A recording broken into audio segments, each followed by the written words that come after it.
Welcome to another edition of Concussed, Understanding the Invisible Injury.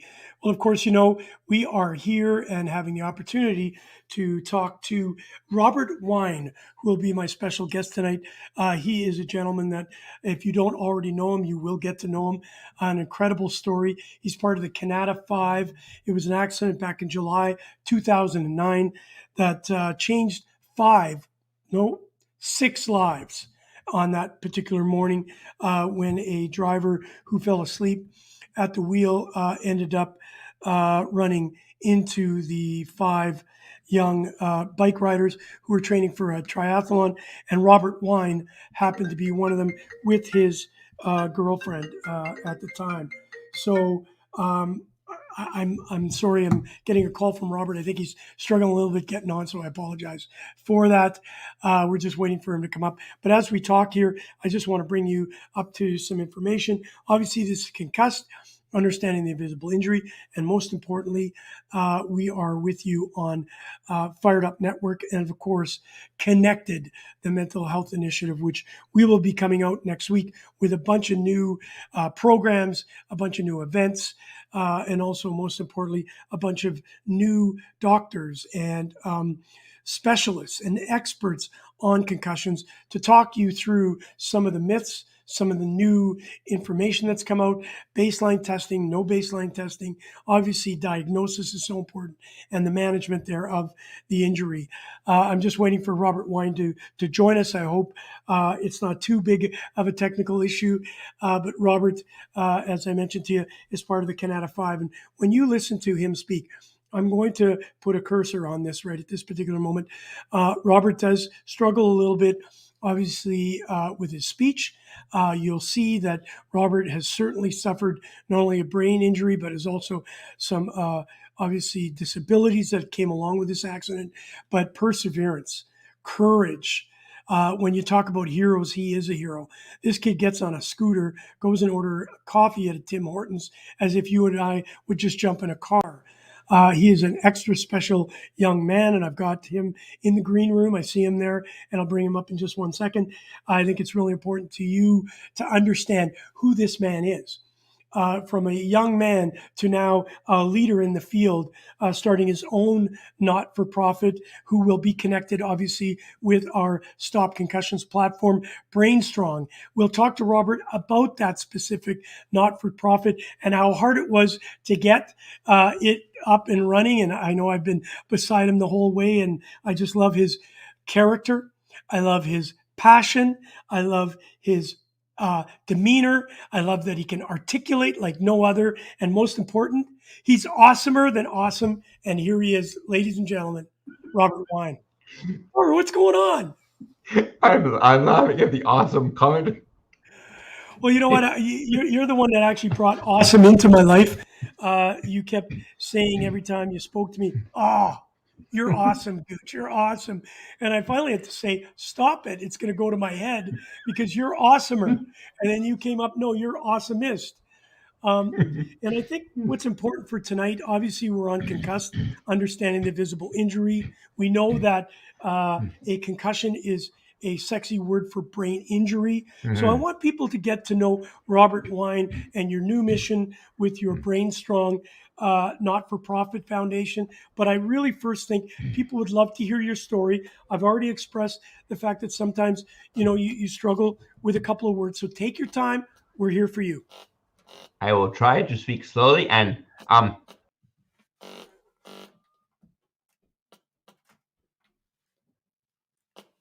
double all the time. So it's easier to see actually eyes closed because I see double and this sometimes you get distracted. So I'm sorry, I'm closing my eyes. Not that I really want to see you, but it's easier to just close my eyes. I give some history about the word awesome. The week before I was hit, I had a triathlon, my 7th triathlon, and I was in a very dark place, very, very dark. I'd always think Omi knew me. I'd always think Omi was good. Knew me was pathetic. But 3 years ago, I had a little trip with a little 8-year-old, and she was born 2 after the crash. And she was on my scooter, and I put her down, and I was in a dark place. But she looked at me, she's like, "Thanks, Rob. You're awesome." And I was like, that, I was stopped for a second, thinking she was born 2 after the crash. Well, knows me than I am now, so well, maybe she's got a point. But I figured she's a kid, so I said, I thought that's nice, but she's a kid. I was better though I was thinking. I met Carrie about a little bit after that, and I was somewhat dark. I told Carrie, I said, Carrie, this little kid told me this neat thing. I said, well, basically, I'm awesome, but I was thinking that he say, well, you are as you are, and well, I was as I see me, and Carrie looks at me like, but you, I don't understand. You are awesome. I'm like, okay, Carrie runs a global business. He's a pro hockey player. He's Keith Primel's partner, and he's everything. And I'm like, I was like, I'm like, uh, uh, uh, uh, huh? And he said, and Carrie's like, well, think of you as now, not then, not now, not future. It's just like, think of you now. And the little girl all she knows, what she saw, and you're awesome. So that day, I'm like, holy beep. So instead, I used bad words before, and I was like, every time I go bad, I think look at that picture of the little 8-year-old girl, and I was in the picture. I see Carrie. That's what I always on every single show I Carrie does, because as his perspective, and I see myself through his eyes. I'm like, holy beep, I'm. And yes, I am censoring myself, but it's Yeah. holy beep. Yeah. So basically, I so mm, now I see myself, and I'm this yes, I'm disabled, but I'm actually visibly disabled, and actually it's awesome compared to invisible, because trust me, by comparison to invisible, it's much better to be visibly disabled. If that Yeah, makes you know sense. what, Robert? Yeah, that makes a lot of sense. And of course, thank you for all that praise, but I don't deserve all of that. But thank you for that. I love your passion, your will to live, your will to step up and be accountable. I love the fact that you haven't taken your injuries and just laid in the fetal position. You've decided to step up and help society, which you're doing, obviously with your not for profit. But one of the things that really interests me about this story, if you can take us back to July 2009, and I know it's a very, very painful process, but you were out doing this getting ready for a triathlon. You were hit by a driver, and I've always said, hey, an accident, and you put me in proper perspective by saying that was not an accident. What was it? He made a choice to drink, and he made a choice to drive. It's a crash, not an accident, because an accident is a legal term, but he made a choice, and I don't agree with the choice. And he didn't apologize at the court case at the trial, but he made the choice. It was not. Don't and give him the benefit of the accident, because they're saying he made him. They're saying it's an accident, but he made a choice. I made a bad choice, like a really really beat choice, but a choice. Well, Robert, you've mentioned that several times, and people would, and you're actually not vindictive, and you're not somebody that is wishing him any harm. You're just saying that, listen, you have changed my life. And what I'm so excited about is the fact that what you're doing now and helping so many people through your new BrainSTRONG Foundation. Had this never happened, Robert Wein may not be in a position to help so many. So, and you say it best: when you get lemons, you make Lemonade, and it's pretty. And And the thing is, the worst, the most sour lemons make the best lemon ever. So, And that's so true. So walk us through that painful moment, if you could.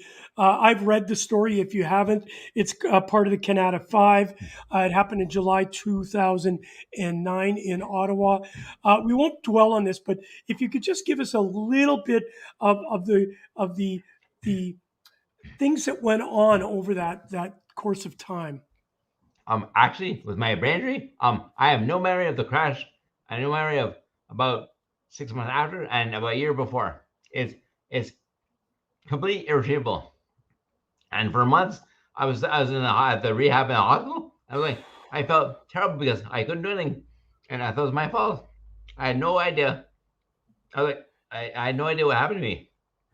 I still have no memory of the crash at all. Zero, zero.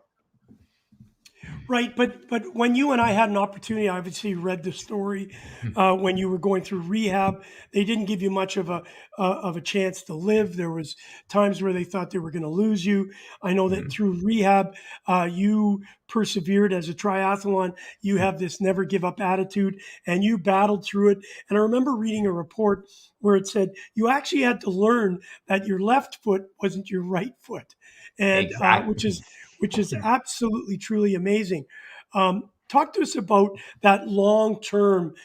Even still, I'm sure you go through it daily. I get to see you as Robert Wein now. I didn't know you before, and you are awesome now. You couldn't have been any awesomer. So talk to us a little bit about that the trials and tribulations to get where you are today. Well, I was in a coma for about 6 months, and when I woke up, I had a. It was. I basically just woke up thinking, I woke up, but I was 6 months in the coma, and I see double, and I have no memory. Basically, what the connection between my short-term and long-term memory is broken. So, if let's say over the next day, you go to sleep at night, you remember like 80% of the day before. I might remember 20%. So they would at the hospital, they would actually teach me things like left foot, right foot, and I was bedridden, so I couldn't walk, and so I was basically to tell me those fundamental basics of the 5-year-old, and because I had to learn, I couldn't read, I couldn't, my writing is well, it's abysmal, it's messy, and basically I was like I was back in grade 1 or grade 2, but I was a little older. So, but the nurses were phenomenal because they were just absolutely the best. And the funny story, with my speech problem, I wouldn't speak or couldn't speak. So until I got better and got better, and then at one point, when the nurses said, before you realized you could talk, you were quiet. Now you don't stop talking. Well, that's so true. When we get to you, I saw you a few weeks back in Ottawa with John and Jordan, and we just had a blast with you and Brandon at the game. You're always got the smile. You're always positive. You always see an outlook. And look at this. Here's a great picture. Obviously, it's the story Robert Wein after the crash. You're watching this obviously on the connected platform, and of course, our good friends at Fired Up Network. You see this picture. Look at the smile. You're going to explain this bike to us in a few seconds. But up in the left-hand corner, we see the BrainSTRONG network that you're building, and you know that I'm going to be a big part of that with you. Here again is you on your bike. Look at that smile. It's almost like you've gone back to where life had changed, right? You were on a bike, obviously hit. And again, I love it, the fact that you make us understand it was a choice and not an accident. And so here you are, obviously getting back on the bike, as we always hear, get back on the bike, and you've done it. Talk to us a little bit about this. Is actually what's funny is that it's technically is a recumbent, but it's a tricycle. So I always tell kids, I had little kids like 5 year olds like a trike. I ride a trike too. I'm disabled. I ride a trike. And so as a professional we're not a professional, sorry, as a very well trained athlete, you're training for triathlons. I saw some pictures of you fit as a fiddle on a bike, swimming. You did it all. Do you believe that through your time in rehab, that training, that training had really helped you get through some of the dark days that you would have through your rehab? Actually, yes, the fitness program I was in before, the fitness program, Soldiers of Fitness, one of the basic tenets was like never surrender, and uh, never give up, never stop. So basically, I was thinking the Soldiers of Fitness mentality is like always never stop and always surrender, never surrender and never stop. So basically, I was like I did 7 triathlons before the crash, and I was Incredible. like, well, I will keep going, and yeah, it's different, but I changed direction, not stop, not stop. So now that obviously prior to the accident you were working for I think it was Actually, you said the wrong word. yes I did before the choice of this young man, and we'll talk about that situation in a few minutes. This choice, it obviously changed your life, but prior to that, and you still are very articulate, even though sometimes you struggle to get your words out. I understand every word. It's almost called Robertese now. I understand what you're saying. But what's really important is you had an incredible job. You were very intelligent. And of course, that changed. Not that you're not intelligent anymore, but your job went to the wayside, obviously. Talk to us a little bit about the psyche of that. Here you are having a great job, a beautiful girlfriend, a great physical presence in the community of Ottawa, and boom, that very bad choice that was made changed all that. I had the best job ever. I worked for a CSE, the Canadian Communications Security, Communications Security Establishment, the Canadian version of the CIA, and NSA. Everything was all top secret stuff. So we did was spies. It was we did it with the people who have computers. It was so cool. Because my friends say, "Well, tell me your job." I said, "I tell you, but I have to kill you." It was the best. Hey, listen, Aaron Kuzak's coming in. We want to wish you all the best, Aaron. Of course, we know that you were given a pacemaker due to a heart implication. Thank God for your wife, Saitel. We love you. You know that tremendously. So we're really excited that we have you on the show today. And listen to this, Aaron is saying, Robert Wein, you are the most inspirational man I know. You're an incredible man with an amazing humor. You are a legend, mate. Okay. Thank you. Thank you. So, Aaron is obviously glad to have you on all the way from Australia.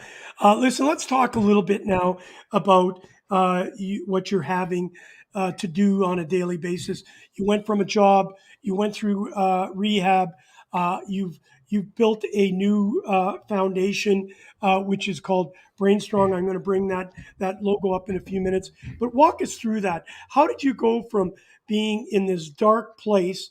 You meet young Elizabeth. You then come into my life, and you've made my life so much better. Tell us how you've decided to put your energy into helping other people. Well, I don't want to sound too fond like or whatever, but basically after when I met you and my change in perspective, basically I decided to do everything possible to basically copy you as much as possible. And I basically you're an Albert Robin, so I thought, well, that's the way I do it because and you are Australia. I wanted to go to Australia and do everything to get the message out. basically, basically, and it's gonna. I know it's gonna sound. It might sound funny or whatever, but every day when I started looking at that, what to do, I'm like, well, what does care do and how to do it? And I figured it out, and I make it sound like that. So, oh God, I put you on a pedestal, but Oh my God, stop it. You're making my head swell. No, but you know what? We have a special relationship. Let's, I have a couple other like Barry Monroe from the Canadian American Spinal Research Organization. As you know, when I was younger, my friend broke his neck and it was a quad, so I became very close to him. And you remind me of Robert Belfer so much. The not looking back. That's one of the great things about you. You don't look back and you don't blame. You just continue on moving forward. I was telling you before you came on, you'll call me and you'll be at the Tim Hortons in your scooter, and people would say, "Robert, hello, here's your double double." You're just nothing stops you. You're out in the snow with your scooter. It's just absolutely truly amazing. So it's almost cool to be your buddy because you inspire me to do that. So what I think is important for people to understand that when you are in this position from a choice of somebody else, you then have to develop a strength. What are you going to do for the rest of your life? You can go a couple of ways. One, you can lay in the fetal position and not move. You could become very resentful and ugly and hate, or you can become awesomer like you, Robert, because you've taken what's happened to you. And we say concussions are a sexy word for brain injuries, but it is an invisible injury. And you've noted that several times. And that's why you really got me excited about discussing the invisible injury. We hear that all the time. Give us your perspective on the visible and the invisible injury.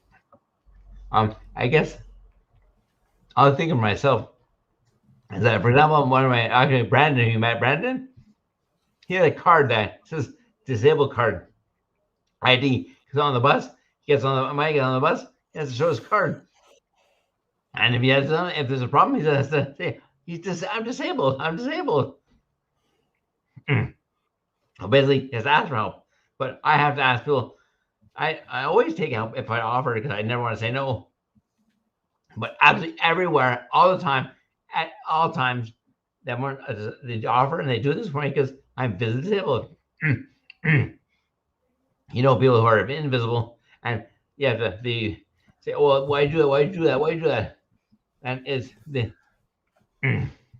like he told me that Keith went through dark years, right? He's like Keith Piro, you're famous, Keith Piro, but he had dark years, and and no one knew, but he knew, and he knew. But I'm visible, so I'm well the opposite because is I'm sorry. That's okay. So let me just, as you're getting your words together there for us, let me just say this.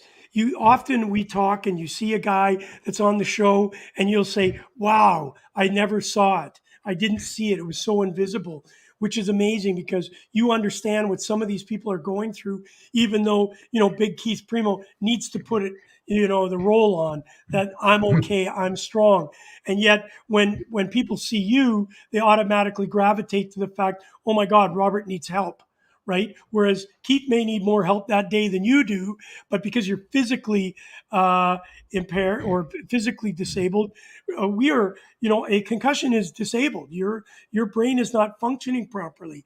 Talk to us about that. How you became so in tune with that. Seeing guys like Keith and even Jordan when he was on the show a few weeks back, and when we were talking to Jamie Uretsky about her daughter, you've been able to understand that better than most. You met Brandon when he came in, met him in Ottawa. Here's an example. Brandon is on ODSP, and he has makes about not much, like 1,200 a month. But it's like he doesn't have any, he doesn't have much, but he looks fine. So he makes a mistake. Well, he's like they get mad at him, and so things like he didn't understand things like because he had his injury, his aneurysm when he's like 4 or 5. So basically, he's invisible. So there's how things happen, and they made a mistake. Then it's like get mad, but I'm automatically assumed that's Yeah. not right. Um, it's like if someone sees me and they're saying, "Can I help you?" Right away, right away. And like immediate offer help. And if I make a mistake, it's like it's solid immediately solid understood. It's Yeah. it's Well, I got to meet Brandon with you at the Ottawa Senators game a few weeks ago, just to remind you that the Maple Leafs did a number on your Ottawa Senators. Um, when I saw Brandon, I was of the same opinion right off the bat. He was a little overweight, and he looked normal, like a normal young man. And then when we sat down with him, he explained all the things he was going through. You know, he was on special drills, that pills that kept his weight up. He had multiple issues going on because he had a brain injury and or a stem. I think he had to have a tumor removed. It was just yeah. absolutely incredible to learn about this young man while we were sitting there. And I only thought that there's got to be many people out there that are going through it. And that's why we're really blessed to have you on today, Robert, to talk about this invisible part of the injury. Aaron Kuzak is shouting out to his friends, Glenn Curran and Alan Love. And then Alan Love comes on and says, we need the Gouche in Australia ASAP to talk all our sporting codes. You know what? I think I'll bring Robert with us. The only problem is, Robert, we can't get on a flight. They won't let us on a flight yet to Australia. Now, because we're talking about concussions and understanding the invisible injury, I want to dig a little bit deeper. Obviously, you're starting a new platform called Brain Support. Talk to us a little bit about why, in your particular situation, you know, please don't take this in the wrong way, but you got to battle sometimes for people to understand what you're saying. I don't. I understand you. Um, and the challenges of that must sometimes get exhausting for you, but yet you still stand up and you fight and you fight and you fight. And you know why? I want to show everybody this picture because you are not a quitter. You do not quit. Here you are. I was actually at this event, I believe I was, where we did the walk around a park, your walkathon. You were leading the pack with your walker, without your walker, and I was right there to witness it. I just met you, and I'll tell you what, that sold me. It's like when I saw Barry do in his wheelchair around the Indy track. This guy just went crazy and never stopped. And very similar to you, you never stopped. Talk to us about that. That how is this a mission? What does this do for you to know that you're actually helping people? Actually, this is not working. I felt like before the little girl, I basically felt useless. I'm like, I take up space. So basically, I wanted to start something like, well, I have my speech impediment, and but I'm brain strong, so I have to type. So I'm the one to understand that I have issues, challenges, and others have challenges, but they're invisible. So it's together. I want to get the message out that is if there's a problem, if someone made a mistake, maybe say why. Don't assume that they made a mistake on purpose, or don't assume that they're mad. Say why it happened, and what can you do to help? How help? I want the world to understand that everything is not black and white. If they're not nice, they're not they make a mistake. They might not make a mistake that they might hurt your feelings, but maybe it's unintentional. Maybe, like I said, why? Well, that's a very good way of putting it because sometimes we judge very quickly, right? And we don't understand. And the thing is, I use this a lot, and I think it's not just I didn't invent this one, but certainly know that don't judge the book by the cover, before you actually read the story that's inside it. We all deal with something on a daily basis, and it's unfortunate that people that suffer from mental illness or this invisible injury are sometimes judged before we understand what they're going through. Now, in your particular situation, Robert, you run the gamut. Not only did you obviously have a life changing poor choice by this young man that decided to take this drive. You obviously have a brain injury that you've done incredibly well with, and then you have your own physical disabilities, and on top of that, Robert, you must have some emotional issues that come along with it. Um, walk us through as we come closer to the end of the show. I want to end it with talking deeper about your foundation. Walk us through all of those four aspects of your life. Obviously, the brain injury, the mental and emotional issues that come from that. Obviously, the ability not to work and be you the way you think you would have been. Does that play in the role of Robert Wein's life at this moment? Basically, I didn't like the choices that were hmm, not working. I was desperate to work because I basically felt useless. So, which is why the whole started the whole BrainSTRONG. I feel I wanted to feel a purpose, and that BrainSTRONG has given me the purpose so that I can do something to make a difference. Make a difference. And that's fun. That's fundamentally the basis of everything I want. Is I want to be able to say, "Oh yeah, Robert Wine," but when I wasn't, but hit run over by the car. But that was not. That was a change direction, and I wanted the direction to be better. Is better than the before.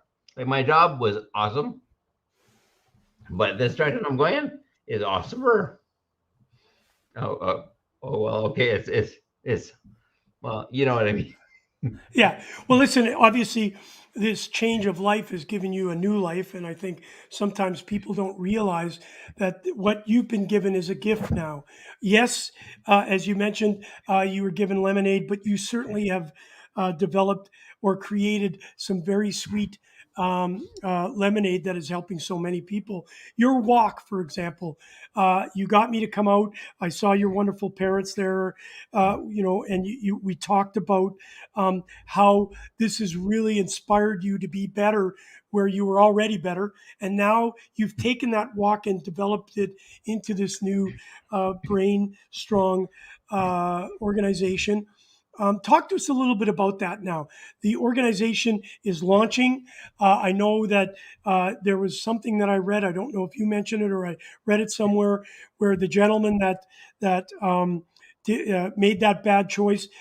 His license suspension is coming up, I think, this upcoming January. Talk to Yep. us about that, the emotional part of it. Well, the 10 year suspension was driver's license expires on January the 10th of the next year, and I want to use it as a launch date for the not launch date, but the celebration for my my my not for profit because he made a bad choice. I made a bad choice, but I'm not gonna hate him. I'm not gonna. Hmm, I'm not. I don't hate him. He made a choice. Like you know, basically a bad choice, a really really bad choice, but it was a choice. And in January, I can say that he has license back. He can drive again. I can't.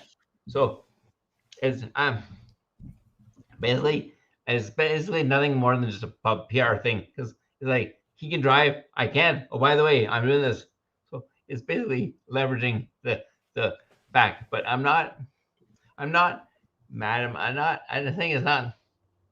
I'm not saying watch out for everyone. You're gonna die. But it's like oh by the way, he can drive again because he made a choice. He can drive again because his choice. He's unchanged. I can't. And oh by the way, it happened. Right.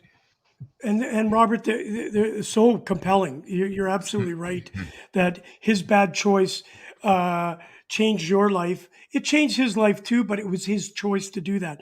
Let's talk about the other people that were involved. Obviously, it's called the Kanata Five. There were four other people that were involved. One was your girlfriend, of course.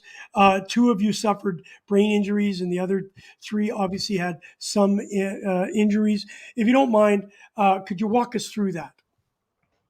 Actually, there were three brain injuries. So Hillary and Mark all had brain injuries.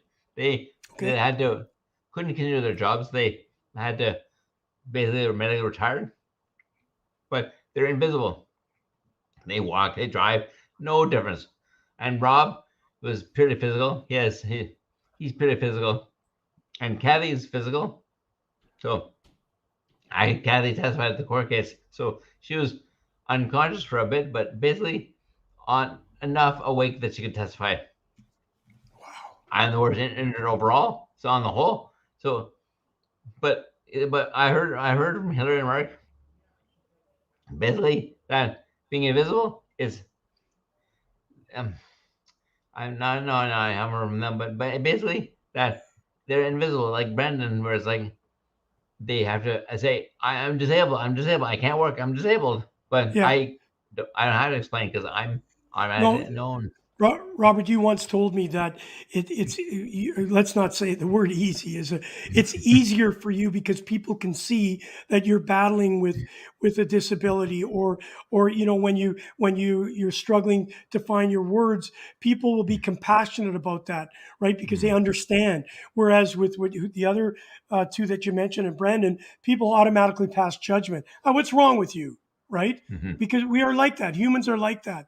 First, again, let's not look at that cover and just imagine and think that everything's okay. And I think that's what you taught me about this understanding the invisible injury, that the challenges that people have are far more or are greater at times because people just pass the judgment.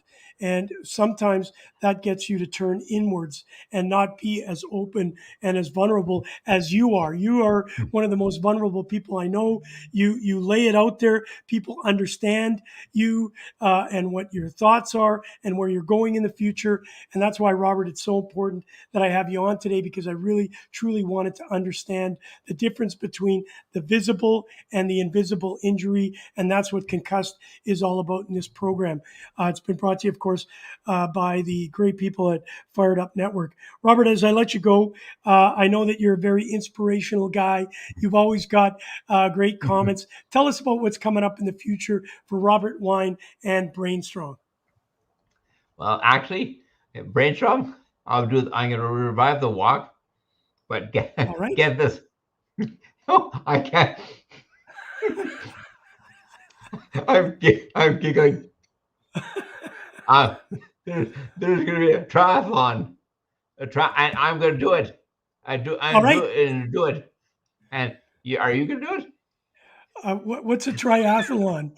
Is that going for a beer at the bar, eating spaghetti, and going back home and sleeping? Is that a triathlon?